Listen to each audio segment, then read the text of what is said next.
आज ही आहे ती मकाची कणस, ही गावाकडची मकाची कणस सोलून घेऊया।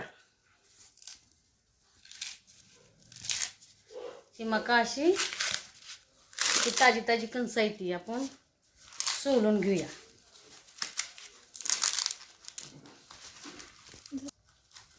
पाला काढून झालाय, ते आता कणीस सोलून घेऊया आपण। हे मकाचं कणीस असं सोलून घेऊया आपण।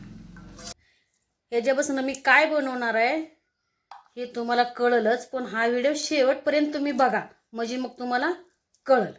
मी ही मका सोलून घेते। हे बघा आपली मका सोलून झाली। मका बघचाल तर तुम्ही म्हणचाल किती कवळी कवळी मका आहे। तुम्हाला प्रश्न पडला असेल ही मका आहे पण ह्या मकाचं करायचं काय? दुकानातला चिवडा खाल्ला असाल किंवा वाळलेल्या मकाचा चिवडा खाल्ला असाल, पण वल्या मकाचा चिवडा तुम्हाला करून दाखवते आज मी। चला तर मग आज तळाला घेऊया।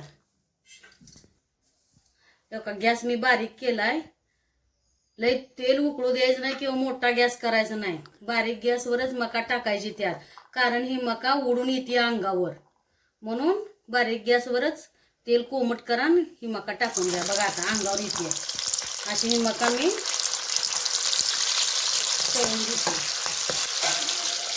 ताट झाकते 2 मिनिटं। किंवा का तेलाचा हलवताना काळजी घ्यायची, उडून अंगावर येते असं। त्याच्यावर थोडंसं ताट झाकायचं। मका टाकल्यापासून 5 मिनिटं बारीकच गॅसवर तुम्ही ही मका अशी हलवून घ्यायची। हे बघा आता तळून झाले, काढून घेऊया। यात थोडं शेंगदाणा तळून घेऊया।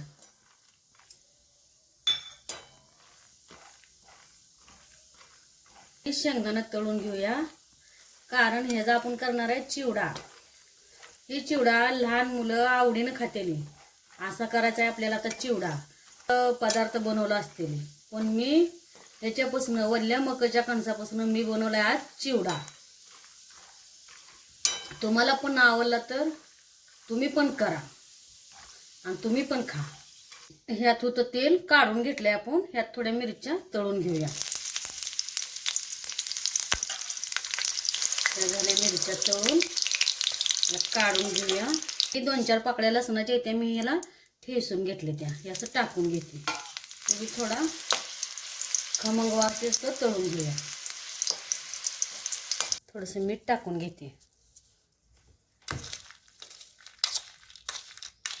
हे बघा मकाचा चिवडा कसा झालाय बघा, तुम्ही बी करा, तुम्ही बी खा। वल्ल्या मकाच्या कणसापासून केला ही मी चिवडा, की करून बघा ही कसा झालाय चिवडा।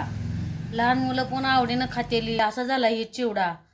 ही जुनी पद्धतीनं केलाय मी चिवडा। ही चिवडा माझी सासू करायची, त्यांचं बघून मीही केला ही चिवडा।